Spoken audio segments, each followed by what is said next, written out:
너희는 주의 길을 준비하라. 그의 오실 길을 곧게 하라. 모든 골짜기가 메어지고 모든 산과 작은 산이 낮아지고 굽은 것이 곧아지고 험한 길이 평탄하여질 것이요 모든 육체가 하나님의 구원하심을 보리라. 아멘.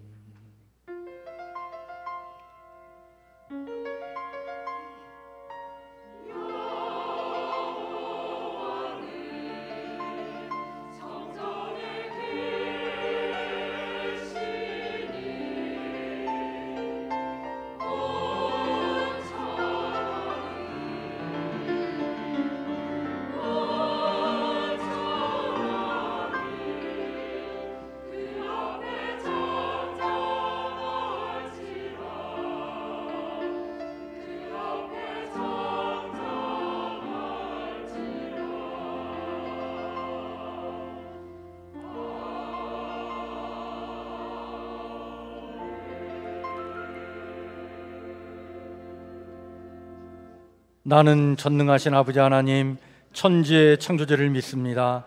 나는 그의 유일하신 아들 우리 주 예수 그리스도를 믿습니다.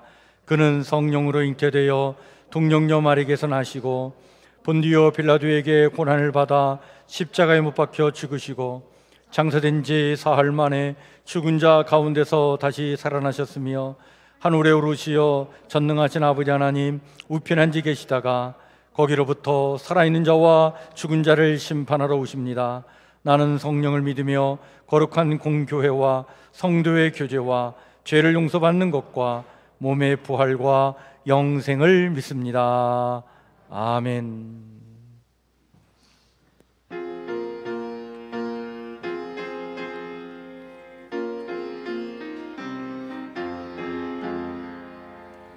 예수님 오소서 임마누엘 우리 주 이곳에 오셔서 기도 들어 주소서.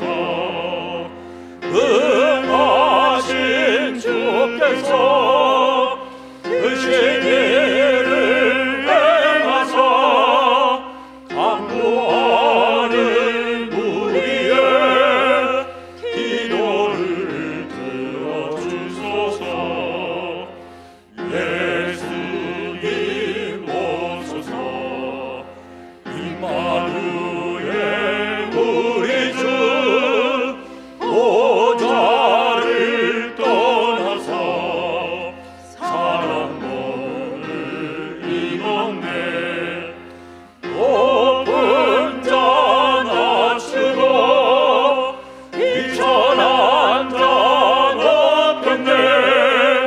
만민 위에 오셔서 사슬을 풀어주소서. 예수님 오소서 임마누엘 우리 주 죄악된 세상에 속죄주로 오셨네. 줄인 자 먹이며 병든 자를 고쳤네. 천하 만민 돌보사 빛의 길 가게 하소서.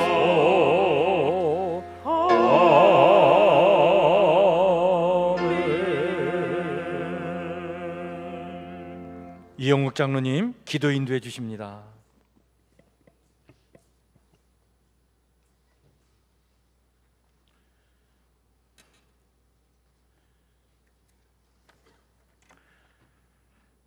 사랑이 풍성하신 하나님, 차가워진 날씨에도 주님 전에 나와 귀한 예배를 드릴 수 있도록 하신 은혜에 감사를 드립니다. 우리에게 향하신 여호와의 인자하심을 감사드리며 이 시간 찬송과 영광을 주님께 드립니다. 특별히 대강전 첫 주를 맞이하여 예수님이 이 땅에 오심을 감사와 기쁨으로 준비하며 드리는 예배가 되게 하시옵소서. 하나님, 지금까지 죄와 허물 가운데 살아온 저희들이 주님의 영광보다는 자기의 영광을 구하기에 급급하였고 주님의 뜻에 순종하기보다는 자기의 욕심에 복종했음을 고백합니다.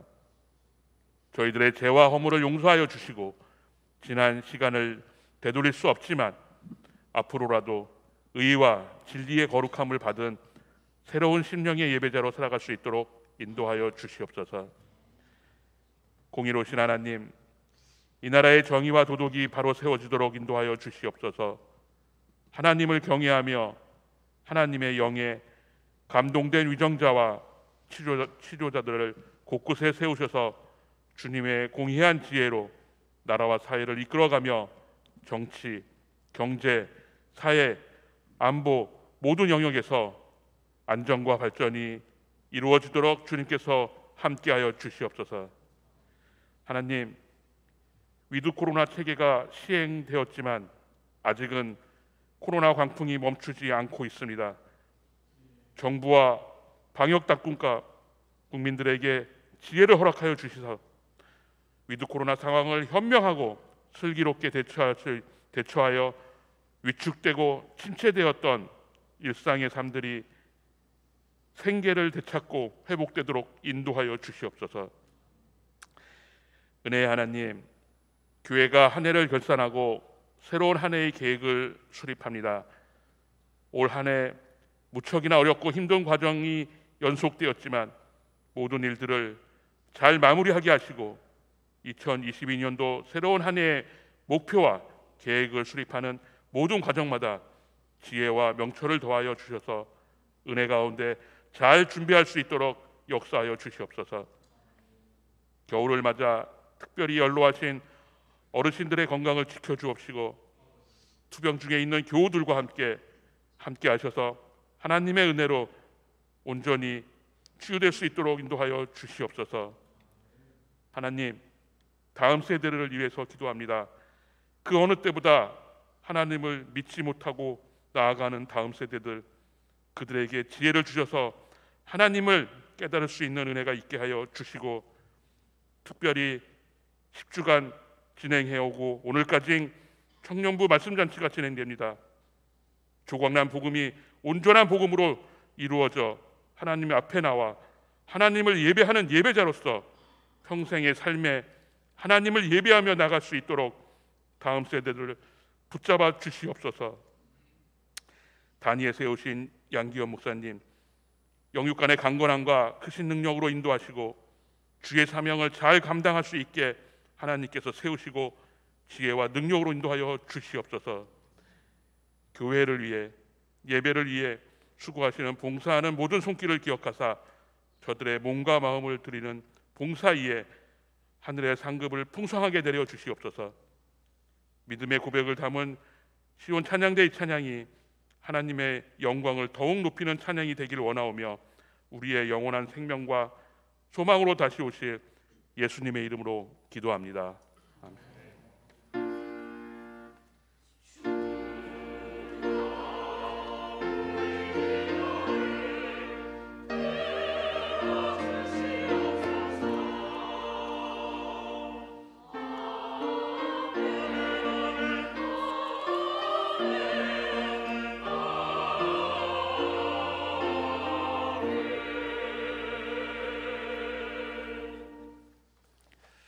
교회 소식 우리 함께 같이 나누겠습니다. 주보를 참고해 주시길 바랍니다.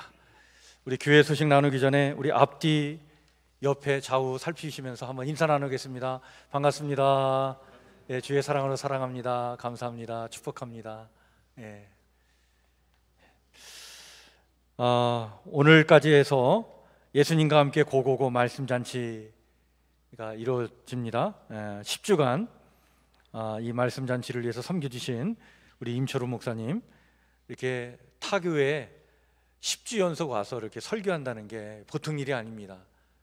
참 귀한 그런 말씀도 헌신해 주셨는데 감사드리고, 여러분들 오늘 마지막 날이니까 같이 참여하시고 또 은혜 받는 그런 귀한 시간 되시길 바랍니다.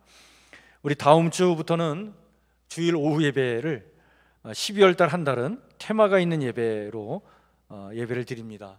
우리 이영 목사님, 서울신학대학교 교수로 계신 우리 이영 목사님, 소명이라고 하는 주제를 가지고 우리 연속해서 말씀을 나누도록 그렇게 하겠습니다. 여러분들 관심 갖고 기도하시고 또 같이 참여해 주시길 바랍니다. 매월 넷째 주일은 선교 헌금을 드리는 주일입니다. 오늘 넷째 주일인데 여러분들 기억하시 주시길 바랍니다. 이번 주 성경 통독은 고린도후서 4장부터 13장까지 우리 말씀을 읽도록 그렇게 하겠습니다. 오늘의 말씀 묵상은 욥기 42장까지 또 디모데후서 1장부터 4장까지 매일매일 아침마다 말씀을 또 나누도록 하겠고요. 12월 달부터는 오늘의 말씀 묵상과 통독을 같이 일원화해서 진행하도록 하겠습니다. 그래서 12월 달에는 우리가 요한계시록 말씀을 읽고 묵상하도록 하겠습니다. 오늘까지 각 기관 부서 감사해 주시길 바랍니다. 이번 주 수요일 12월 1일입니다. 우리 월삭 새벽 기도회가 본당에서 있겠습니다. 새벽 5시 반에 여러분들 12월을 기도로 열어가시길 바랍니다. 이번 주 목요일입니다. 우리 아브라함에서 한탄강 철원 주상 전리길을 이렇게 탐방하면서 우리 아브라함의 야외를 갖도록 하겠습니다. 우리 아브라함들 이렇게 같이 참여해 주시길 바랍니다. 이번 주 금요일입니다. 12월 3일 금요일부터 우리 중단되었던 금요 기도회 다시 시작됩니다. 여러분들 주의 임재를 경험하면서 성령의 능력을 체험하는 그런 간절한 기도의 자리가 되길 바랍니다. 문제 가지고 기도할 때 그 문제에 대해서 하나님 또 응답해 주시는 또 은총을 우리 가운데 허락해 주실 줄 믿습니다. 응답받는 기도의 시간 사모하시고 함께 우리 참여해서 기도하는 그런 뜻깊은 시간 되길 바랍니다. 우리 다음 주일 3부 예배 후에 직원회를 하면서 예산안 협찬을 하도록 그렇게 하겠습니다. 교회 직원이라고 하면 우리 직분자들을 장로, 권사, 안수집사, 집사님들 이상을 우리가 교회 직분자들을 직원이라고 하는데 꼭 기억하시고 우리 다음 주 꼭 3부 예배 후에 직원에 참여해 주시길 바랍니다. 12월 11일 토요일 날 오전 10시에 우리 교회에서 기름일동 주민 50명을 대상으로 해서 사랑의 김치 나눔 행사를 하도록 하겠습니다. 우리 교회에서 우리 이웃들을 섬기는 그런 행사인데요. 여러분 관심 갖고 기도해 주시고 또 시간이 되시는 분들은 같이 참여하셔서 또 격려하는 시간 되면 좋을 것 같습니다. 우리 기름 일동의 우리 동장님 또 우리 성북구청의 구청장님도 이렇게 오셔서 같이 또 뜻깊은 자리 또 격려하는 자리를 가지려고 하는데 여러분 위해서 좀 기도해 주시면 감사하겠습니다. 12월 12일 주일은 우리 교회 제74회 사무총회가 3부 예배 후에 진행됩니다. 대상은 정혜원인데 정혜원은 우리 교회 세례교인 중에 19세 이상 된 성도가 사무총회 정혜원입니다. 다 참여해 주시고요. 사정이 있어서 참석하지 못하신 분들은 꼭 위임장을 제출해 주시길 바랍니다. 문자로 또는 카톡으로도 가능하니까 우리 다음 주부터는 우리 주보 안쪽에 그 위임장을 넣어드릴 테니까 꼭 예배 후에 기록해서 제출해 주시고요. 또 문자와 카톡으로도 이렇게 보내주시면 저희가 처리하도록 그렇게 하겠습니다. 우리 윤봉영 장로님 가정에 우리 장녀 윤영현 우리 결혼 감사해서 오늘 떡 나눔을 하기 위해서 이렇게 준비했습니다. 은혜 중에 결혼식이 잘 마쳤는데 여러분들 이따 예배 후에 나가실 때 꼭 떡 하나씩 이렇게 받아 가셔서 맛있게 드시고 또 우리 영현이 새로운 가정을 이제 시작을 했는데 축복의 가정이 될 수 있도록 늘 관심 갖고 기도해 주시길 바랍니다. 우리 박봉래 권사님, 이용호 집사님 또 우리 교회 여러 환우들을 위해서 기도해 주시고요. 우리 모르신 분들이 좀 많이 계실 텐데 우리 교회 일부 예배 때 참석하시는 강세진 집사님 계신데 그 어머님께서 또 지금 중환자실에 계십니다. 최정자 권사님이신데 위에서도 여러분들 기도해 주시면 감사하겠습니다. 우리 최웅락 선교사님, 우리 지난주에 저희가 광고를 잘못 드렸는데 커뮤니케이션이 잘 안 돼가지고 떠난다고 했는데 저는 안식년을 마치고 떠나는 줄 알았더니 거기서 떠나서 우리 한국에 입국을 하셨다고, 그래서 안식년을 위해서 들어오셨습니다. 우리 최영락 선교사님 그 쉼 안식의 시간을 통해 재충전 받을 수 있도록 위해서 기도해 주시고, 우리 오늘은 우리 박은희 선교사님께서 우리 교회를 방문해 주셨습니다. 잠깐 앞에 나오시죠. 예. 우리 목사님 마이크 있으면 좀 이렇게 주셔서 잠깐 인사 말씀 좀 나누시도록 하죠. 그 캐나다의 원주민 선교 사역을 감당하고 계신데 그 원주민들 그 마을이 지난번 화재 때문에 어려움을 겪어서 구호품을 전달하고자 그 구입을 위해서 잠깐 나오셨습니다. 잠깐 인사 좀 해주시죠.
예배 후에도 여러분들 같이 좀 인사 나누시고 교제 나누시면 좋겠습니다.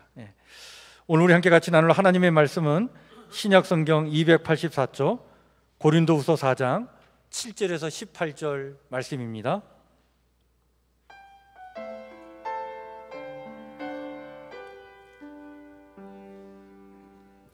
고린도후서 4장 7절에서 18절 말씀을 제가 천천히 읽도록 하겠습니다. 우리가 이 보배를 질그릇에 가졌으니 이는 심히 큰 능력은 하나님께 있고 우리에게 있지 아니함을 알게 하려 함이라.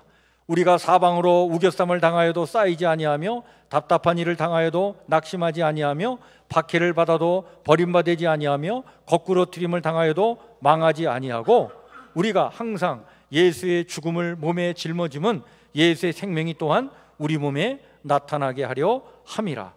우리 살아있는 자가 항상 예수를 위하여 죽음에 넘겨짐은 예수의 생명이 또한 우리 죽을 육체에 나타나게 하려 함이라. 그런즉 사망은 우리 안에서 역사하고 생명은 너희 안에서 역사하느니라. 기록된 바 내가 믿었으므로 말하였다 한 것 같이 우리가 같은 믿음의 마음을 가졌으니 우리도 믿었으므로 또한 말하노라. 예수를 다시 살리시니가 예수와 함께 우리도 다시 살리사 너희와 함께 그 앞에 서게 하실 줄을 아노라. 이는 모든 것이 너희를 위함이니 많은 사람의 감사로 말미암아 은혜가 더하여 넘쳐서 하나님께 영광을 돌리게 하려 함이라. 그러므로 우리가 낙심하지 아니하노니 우리의 겉사람은 낡아지나 우리의 속사람은 날로 새로지도다. 우리가 잠시 받는 환난에 경한 것이 지극히 크고 영원한 영광에 중한 것을 우리에게 이루게 함이니 우리가 주목하는 것은 보이는 것이 아니요 보이지 않는 것이니 보이는 것은 잠깐이요 보이지 않는 것은 영원함이라. 아멘.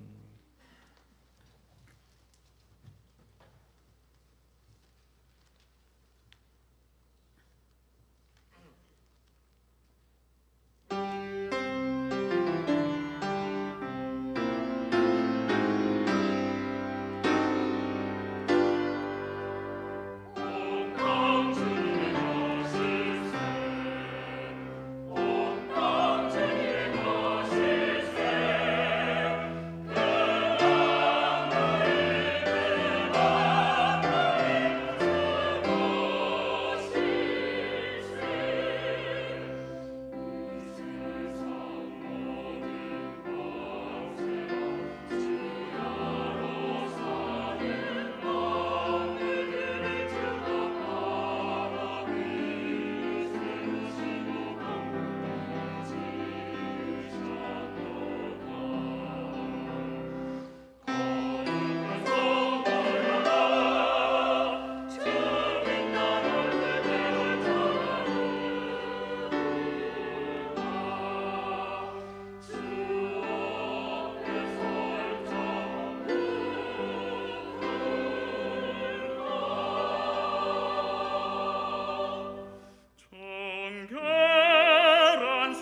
아멘.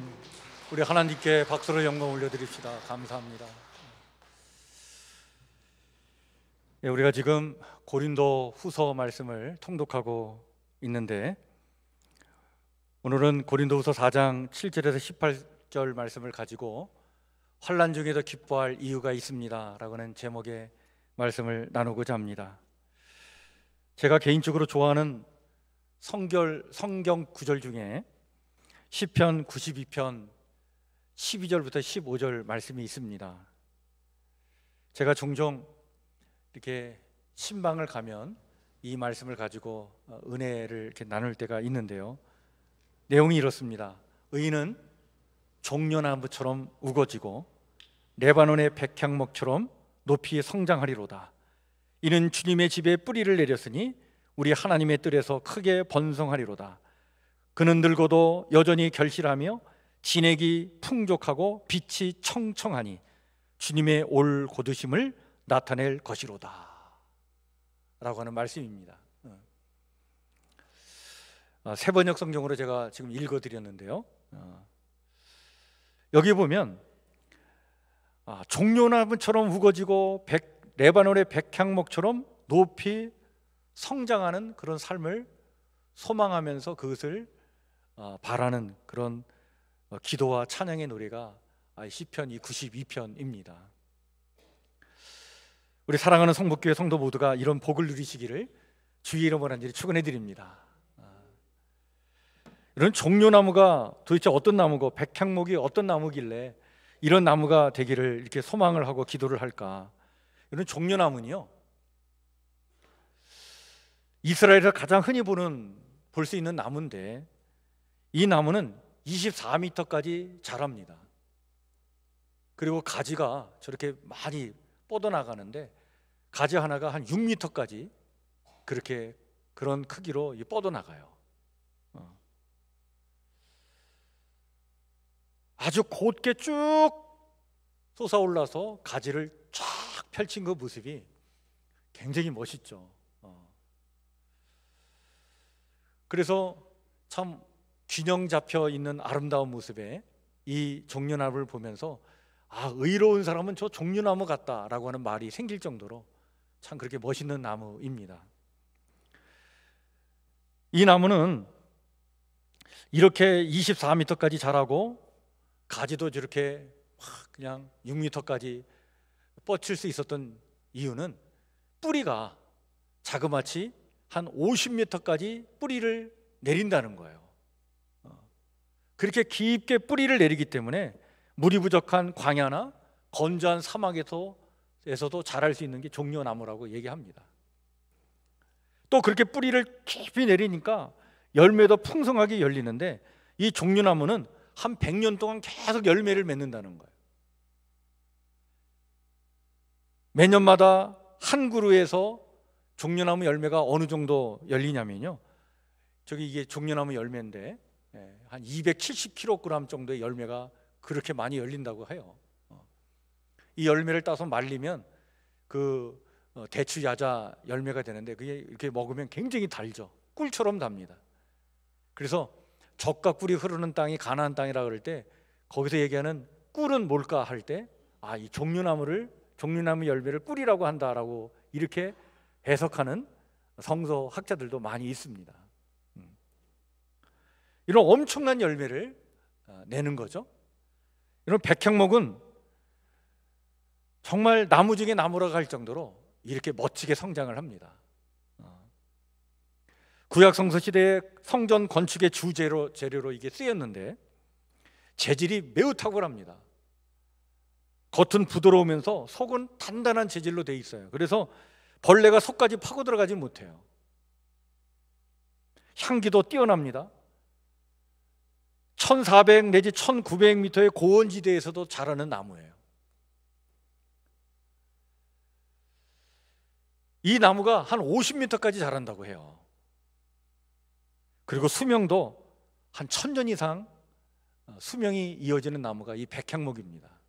근데 원래 이 백향목의 원래 학명은 세드로스 리반이라고 얘기를 하는데, 이 뜻이 무슨 뜻이냐면 굳건히 뿌리 박힌 나무라고 하는 뜻이라고 합니다.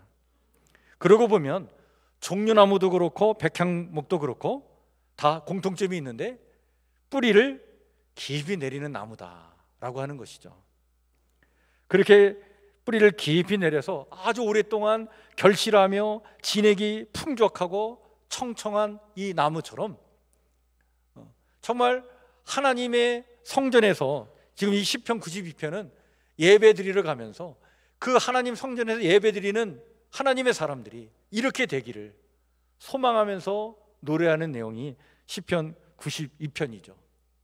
여전히 결실하며 진액이 풍족하고 빛이 청청한 그러한 종려나무와 백향목과 같은 축복의 사람이 되게 해 주옵소서. 그런 기도하는 마음으로 성전에 가서 예배 드릴 때 그때 부르던 찬양의 노래가 이 시편 92편입니다. 여러분, 이러한 축복된 사람 되시기를 다시 한번 주의 이름으로 간절히 축원해 드립니다.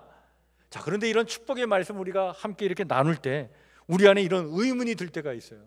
하나님, 축복이라니요?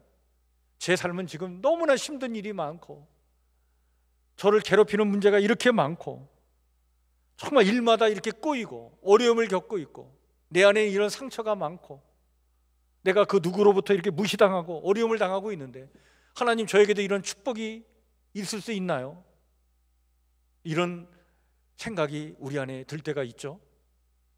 또 이제 나이가 많아져 가지고 이제 살 날이 얼마 남지 않은데 눈은 침침해지고 기력도 줄어들어서 정말 인생의 무상함 때문에 막 우울한 생각도 막 밀려오고 막 그러한 나이 때 과연 이 종려나무와 백향목이 내게 무슨 의미가 있나? 이 늙은 나이에 나에게도 이러한 청청한 이 영원한 청춘이 내게도 이런 축복이 주어질 수 있겠는가? 이런 생각을 가질 수도 있죠. 근데 여러분, 이런 의문을 품고 있는 우리에게 가능합니다 라고 외치는 자가 있어요. 그 사람이 누구냐면 바로 사도 바울입니다. 사도 바울은 오늘 본문의 말씀에서 자신의 체험을 근거로 이 사실을 우리에게 분명하게 밝혀주고 있는 거예요. 여러분, 사도 바울이 고린도 교회에 보내는 두 번째 편지가 고린도 후서인데 이 고린도 전서를 보내고 이 후서는 한 반년 내지 1년 안에 보낸 편지예요. 이 바울이 고린도 교회를 지난번에도 말씀드렸지만 2차 선교 여행을 할 때 이 고린도 지방에 가서 1년 반 정도 머물면서 교회를 세웠어요. 그리고 사역을 마치고 돌아왔고 다른 사역자가 가서 목회를 하게 됐습니다. 이 사도 바울이 3차 전도 여행을 할 때 에베소에서 한 3년 정도 머물면서 거기서 또 교회를 세우고 목회를 할 때 고린도 교회 소식이 들려온 거예요. 이 고린도 교회 너무 문제가 많다는 거예요. 그래서 정말 안타까운 마음에 편지를 보내고 또 너무 걱정이 돼서 이 고린도 교회 성도들을 만나려고 이 에베소에서 바울이 직접 고린도까지 방문을 해서 갑니다. 이런 에베소에서 고린도 지역까지는요 거리가 꽤 멀어요. 에베소는 지금의 터키의 서남부에 위치한 도시고요. 이 고린도는 그리스의 아주 저 남단에 있는 그런 도시입니다. 여기를 가려면 이 터키에서 쭉 북쪽으로 걸어 올라가 가지고 드로아라고 하는 항구에서 배를 타고 에게를 건너 가지고 마케도니아의 빌립보 지방에 가서 내려서 거기서 그 마케도니아 그 지방을 쭉 걸어 내려가고 데살로니가를 거쳐서 아테네를 거쳐 가지고 그리고 고린도까지 가야 되는 먼 거리예요. 근데 이 바울이 너무나 교회가 걱정되고 성도들이 걱정돼서 그 먼 거리를 에베소에서 목회를 하다가 찾아갑니다. 찾아갔는데 너무나 끔찍한 일이 일어났어요. 오래간만에 찾아갔는데 이 고린도 교회 성도들이 이 바울이 세운 교회고 바울에게 훈련받은 성도들로 인해서 세워진 교회인데 이 성도들이 바울을 따뜻하게 맞아줄 줄 알았더니 환영해 줄 줄 알았더니 그렇지 않은 거예요. 이미 고린도 교회 성도들의 마음이 바울에서 떠났어요. 바울이 찾아왔다는데 바울을 박해를 합니다. 어떤 성도는요 아주 과격할 정도로 극렬하게 바울을 향해 공격을 하는 거예요. 거기서 모욕을 당했어요. 바울이 너무나 당황스러워가지고 그 사태를 해결하지 못한 채 그것을 떠나가지고 다시 에베소로 돌아왔습니다. 돌아와가지고 생각하니까 너무나 가슴이 아픈 거예요. 그래서 눈물을 흘리면서 편지를 씁니다. 그리고 그 편지를 디도라고 하는 제자에게 보내면서 그 디도라고 하는 제자에게 사명을 줘요. 네가 가서 그 교회 성도들과 나 사이에 화해의 임무를 감당할 수 있도록 네가 가서 일을 좀 잘 처리해 다오. 그래서 그 임무를, 화해의 임무를 디도라고 하는 제자에게 주고 편지를 주어주면서 보냅니다. 또 디도라고 하는 제자가 편지를 들고 고린도 교회를 다시 또 찾아갔어요. 자, 그런데 이 디도가 돌아올 때까지 기다려야 되는데 이 사도 바울이 참을 수가 없는 거예요. 어떻게 보면 참 초조한 심정으로 빨리 그 소식을 듣고 싶어가지고 그래서 에베소에서 이렇게 오랫동안 이 디도가 갔다가 또 돌아오려면 오랜 시간이 걸리니까 빨리 그 소식을 듣고 싶어가지고 에베소를 또 떠납니다. 이 바울이 떠나가지고 다시 그 드로아라고 하는 그 곳까지 올라가가지고 거기서 또 배를 타고 에게이를 건너서 그리고 또 길을 따라 쭉 내려가가지고 데살로니가까지 가요. 데살로니가까지 가서 기다리니까 거기서 디도가 소식을 들고 왔는데 그 소식이 너무나 기쁜 소식이었어요. 이 고린도 교회 성도들이 사도 바울에게 잘못한 것을 깨닫게 되었고 그동안 이 바울을 무시하고 모욕을 주었던 일에 대해서 지금 매우 유감스럽게 생각을 하고 있다는 거예요. 그 소식을 가지고 디도가 오게 된 거예요. 그 소식을 받았던 이 바울이요 너무 감사해가지고 그 데살로니가에서 좀 위로 올라오면 이제 빌립보가 있는데 빌립보에 잠시 머물면서 편지를 씁니다. 그 편지의 내용이 우리는 고린도 후서예요. 자, 이 고린도 후서를 쓰면서 무슨 얘기를 하냐면 여러 가지 얘기를 하는데 오늘 본문의 말씀을 우리가 기준 삼아서 무슨 얘기를 하냐면 이 고린도 교회 성도들 때문에 이 바울이 너무나 많은 고통과 고난을 겪은 거예요. 어려움을 겪은 거예요.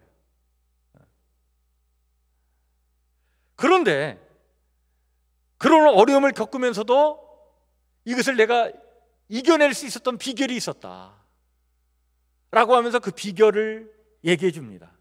근데 사실 여러분 이 고린도 교회 성도들과 바울의 관계는 참 좋았는데 왜 이 관계가 틀어지게 됐냐면 이 바울이 이 교회를 떠나고 난 다음에 이 고린도 교회에 당시에 영지주의라고 하는 이단 사상이 들어오게 된 거예요.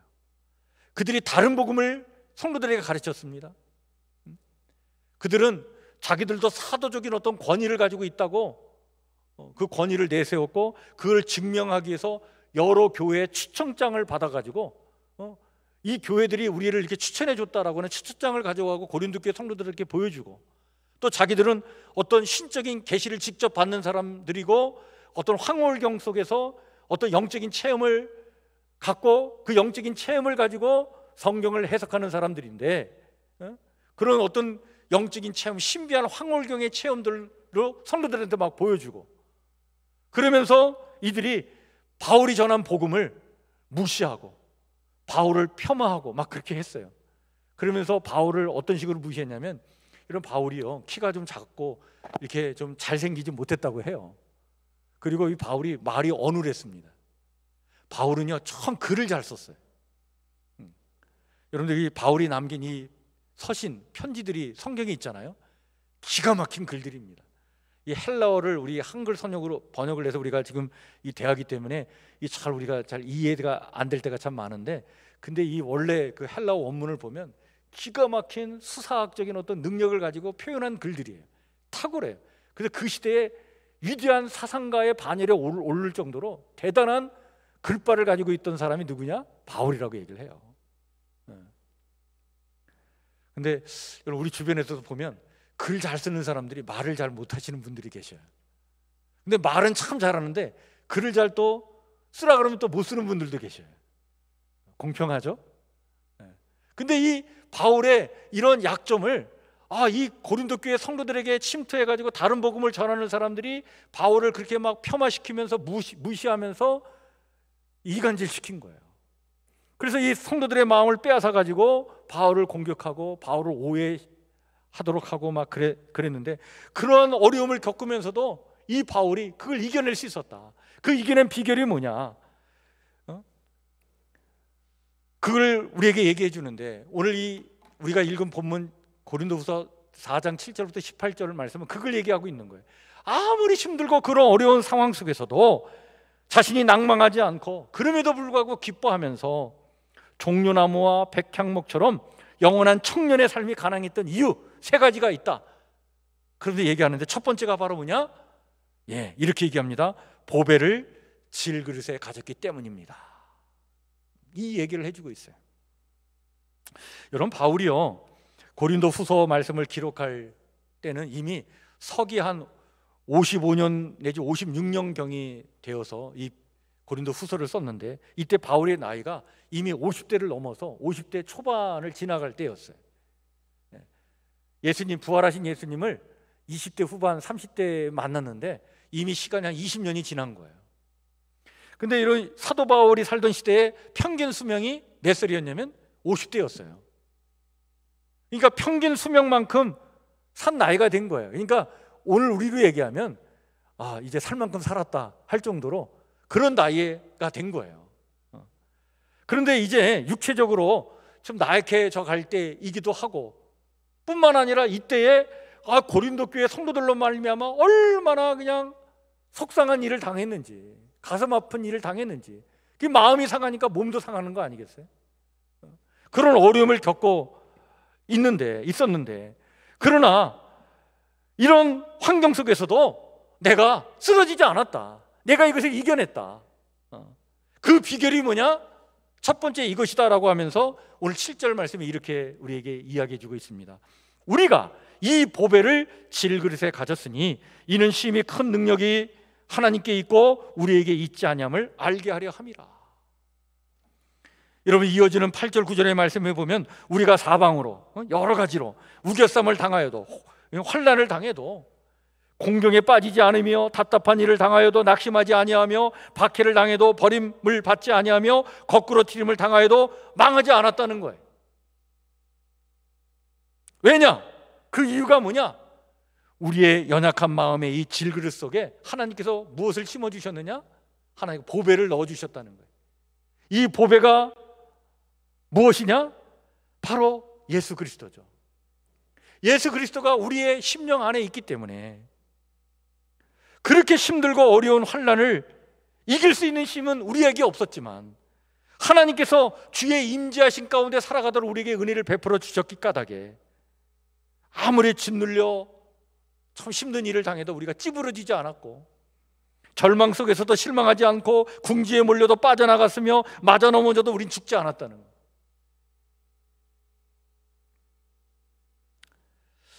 여러분, 사도 바울의 이 이야기가 여러분 우리의 이야기 아니겠습니까? 우리도 똑같죠. 여러분, 세상살이는요 수없이 많은 문제들이 우리를 공격하는 그런 어려운 그런 현실의 삶을 살아가는 게 우리 인생살이 아니겠습니까? 어느 때는요 참 사방이 다 꽉 막힌 것처럼 느껴지고, 막 앞뒤 좌우 상하 가릴 것 없이 그냥 사방에서 우리를 막 치받는 일들이 막 생기고, 오해받고 속상한 일 당하고 무시당하고, 또 내가 감당할 수 없는 큰 사건이 막 내 삶 속에서 벌어지고, 그럴 때 우리가 다시 일어설 수 있는 비결이 무엇이냐? 그 비결은 다른 데 있는 것이 아니라 바로 어디 있느냐? 오직 예수에게 있다. 그 보배 되신 예수님, 그분이 우리 안에 계셔서 우리는 그 어려움을 이겨낼 수 있었다. 우리는 질그릇같이 연약해서 깨지기 쉬운 존재인데, 보배 되신 주님이 우리 안에 있어서 우리가 깨지지 않도록 우리를 보호해 주셨고, 감당할 수 있도록 도와주셨고, 승리할 수 있도록 역사해 주셨다. 그것을 오늘 이야기하면서 어떤 어려운 상황 속에서도 우리가 낭망하지 않고 이겨내며 승리하며 기뻐하는 사람들로 살아가도록 도와주셨고, 그리하여 이렇게 종려나무와 백향목처럼 영원한 청년으로 살 수 있었던 비결이 바로 여기 있다라고 이야기해주고 있는 겁니다. 여러분, 그렇습니다. 우린 연약한 존재예요. 깨지기 쉬운 존재예요. 질그릇에 불과합니다. 그러나 보호배 되신 주님이 우리 안에 계셔서 우리를 지켜주시고 우리를 승리의 삶으로 인도해 주실 줄 믿습니다.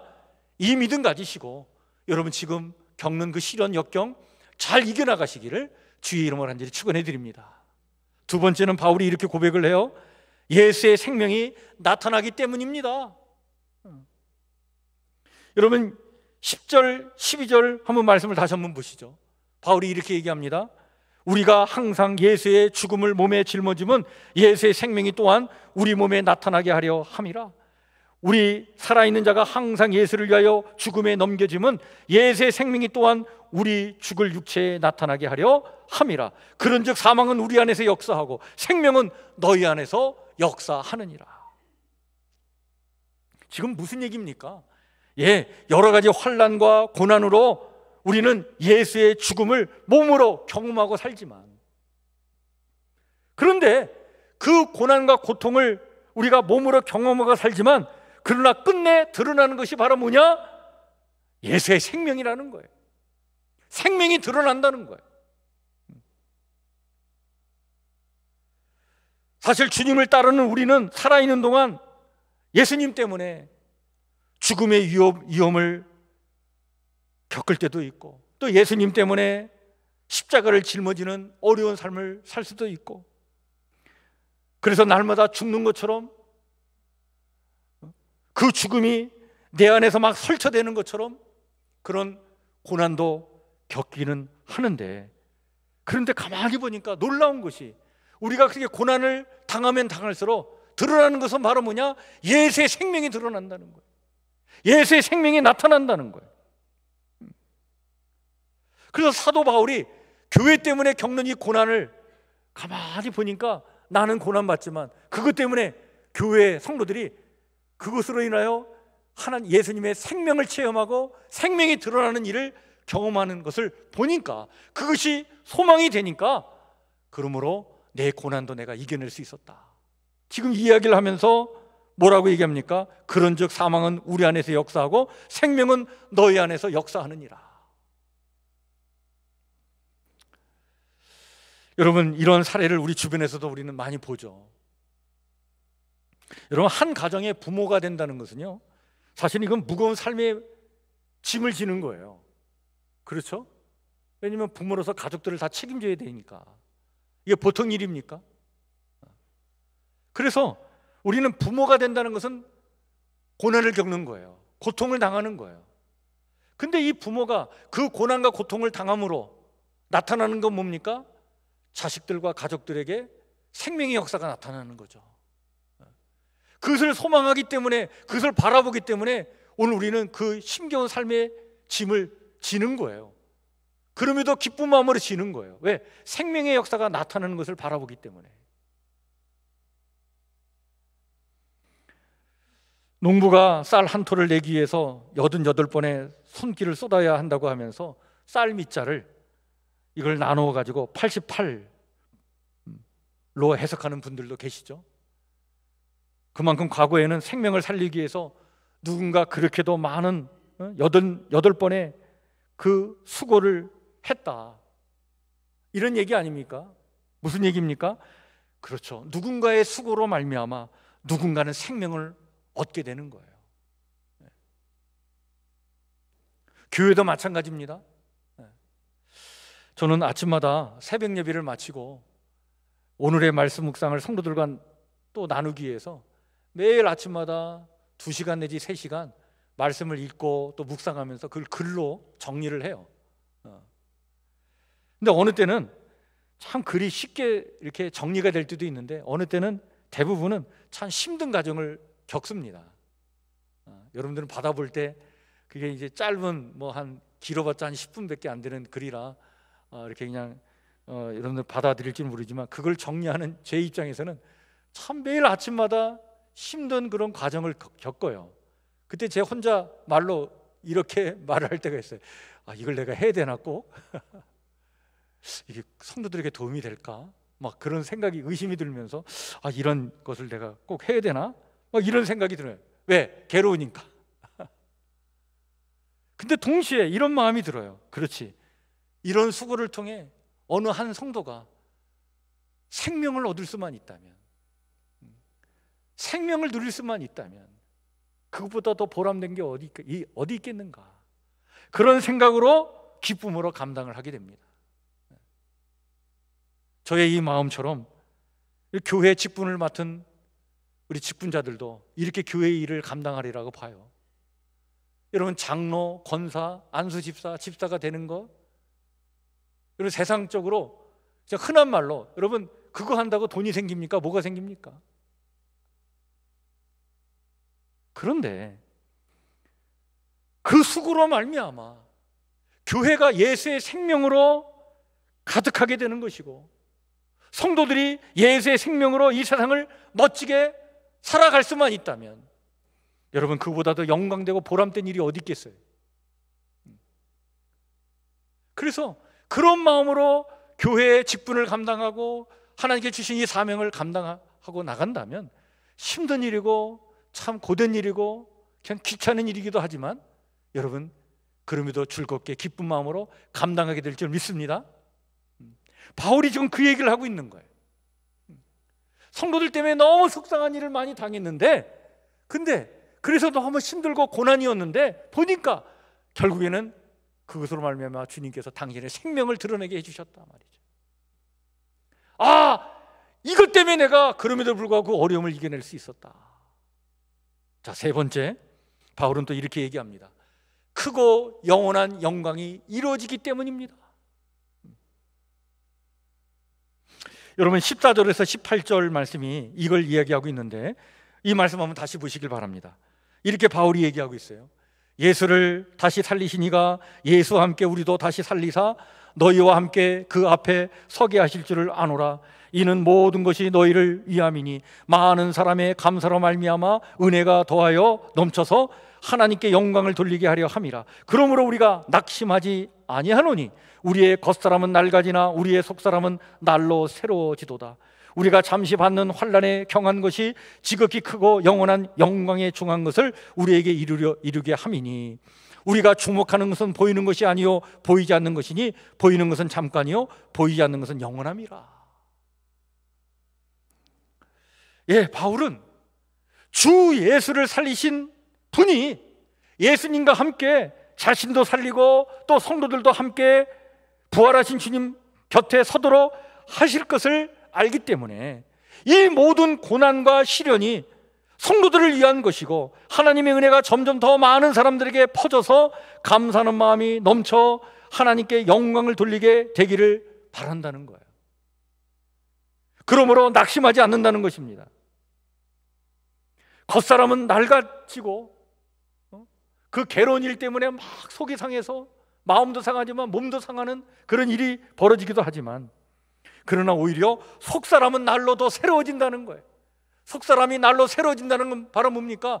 영원한 청춘처럼 살아간다는 거예요. 종려나무와 백향목처럼 그렇게 살아간다는 거예요.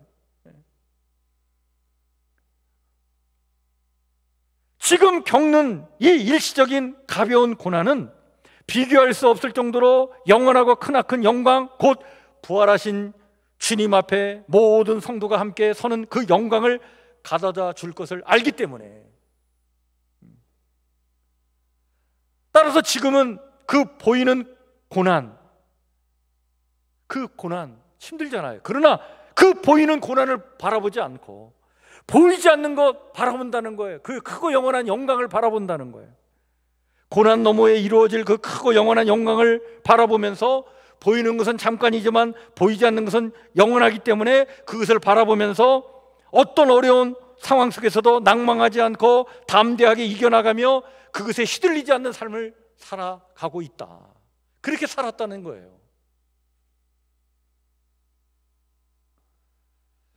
고난은 잠깐이요 나타날 영광은 영원한 것이기 때문에 그것을 소망하면서 고린도 교회 성도들 때문에 무시당하고 멸시당하면서 느꼈던 그 속상하고 가슴 아픈 일들에 집착하지 않았다는 거예요.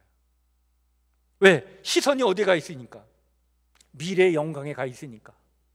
그게 눈에 들어오지 않았다는 거예요.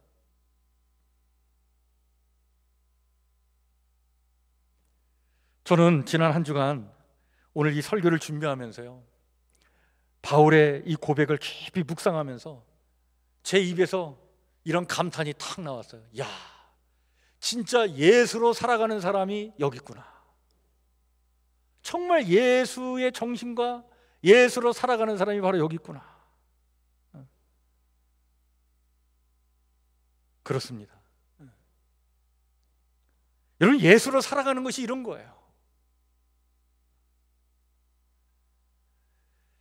여러분, 우리의 몸도 연약하죠. 질그릇과 같습니다. 깨지기 쉽고요, 낡아지고 후패에 갈 수밖에 없는 몸이 우리의 몸 아니겠습니까? 이 참 연약하고 보잘것없는 이 몸이, 그런데 우리 안에 주님 늘 함께 계셔 주시고 임재해 주셔서 결국에는 영광된 몸으로, 부활의 몸으로 우리를 변화시켜 주시고 그 영광된 그 자리에 우리를 참여시켜 주실 텐데, 그날을 소망하면서 지금 겪고 있는 이 고통과 아픔을 그럼에도 그 부활의 신앙과 믿음으로 이겨나갈 수 있었다는 것, 야, 참 위대한 한 신앙인의 고백이구나. 여러분, 오늘 말씀을 정리합니다. 바울은요, 연약한 질그릇을 의지하지 않고 보배되는 주님을 의지했습니다. 당하는 시련과 역경보다 그것으로 이루어질 생명을 더 소중히 여겼습니다. 눈에 보이는 시련보다 눈에 보이지 않는 크고 영원한 영광을 바라봤습니다. 그리하여 아무리 힘들고 어려운 상황 속에서도 낭망하지 않고 기뻐하며 종려나무와 백향목처럼 영원한 청년의 삶을 살았던 것입니다. 이렇게 살았던 바울이요, 로마서 5장 3절 4절에서는 이렇게 고백을 하죠. 우리가 환난 중에도 줄고하나니 이는 환난은 인내를, 인내는 연단은 소망을 이루는 줄 암이로다. 참 위대한 고백이에요. 세찬 비바람은요, 아름다운 꽃잎을 떨어뜨리지만 꽃잎이 진 후에야 열매가 맺힘을 우리는 잘 압니다. 그리고 그 열매 속에 있는 씨앗은 새로운 생명을 잉태하고 있음도 우리는 알죠. 하나님의 뜻을 실현하기 위해 겪는 어려움은 우리 속에 영원한 생명을 깃들게 합니다. 그리고 놀라운 영광으로 나타날 것입니다. 이런 믿음으로 오늘의 어려운 현실을 이겨나가시는 우리 성북교회 성도들 모두가 되시기를 주의 이름으로 간절히 축원해 드립니다. 오늘 교회력으로 한 해의 마지막 주일이에요, 사실은. 그리고 또 대강절이기 때문에 또 새해의 출발이기도 합니다. 여러분, 이때 다시 오실 주님을 기다리는 그 믿음과 소망으로 어떤 경우에도 새할 수 없는 영원한 생명의 씨앗이 우리 사랑하는 성북교회 성도들의 그 마음속에 심기 일으키기를 다시 한번 주의 이름으로 간절히 축원해 드립니다. 주신 말씀 마음에 깊이 새기면서 이 시간 우리 찬송가 337장 우리 말씀을 기억하고 가사를 마음에 새기면서 우리 337장 같이 찬양 부르겠습니다.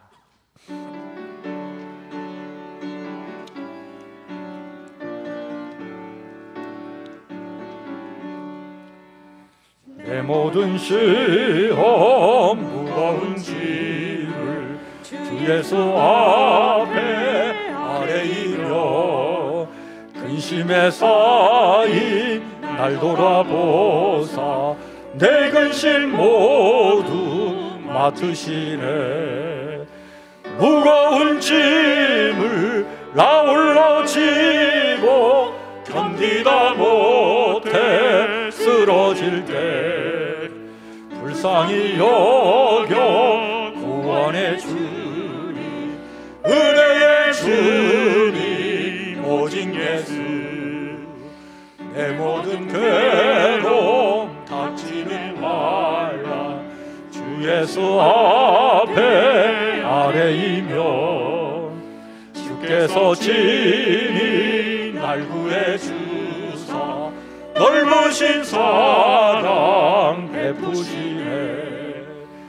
무거운 짐을 나 홀로 지고 견디다 못해 쓰러질 때 불쌍히 여겨 구원해 주리. 은혜의 주님 오직 예수. 내 짐이 점점 무거워질 때 주 예수 앞에 아뢰이며 주께서 친히 날 구해 주사 내 대신 짐을 져주시네.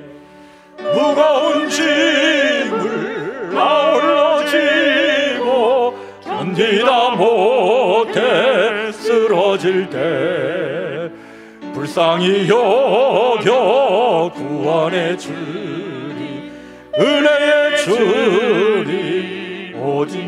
4절은 일어서서 마음의 시험 무서운 죄를 주 예수 앞에 아뢰이며 예수는 나의 능력이 되사 세상을 이길 힘주시네.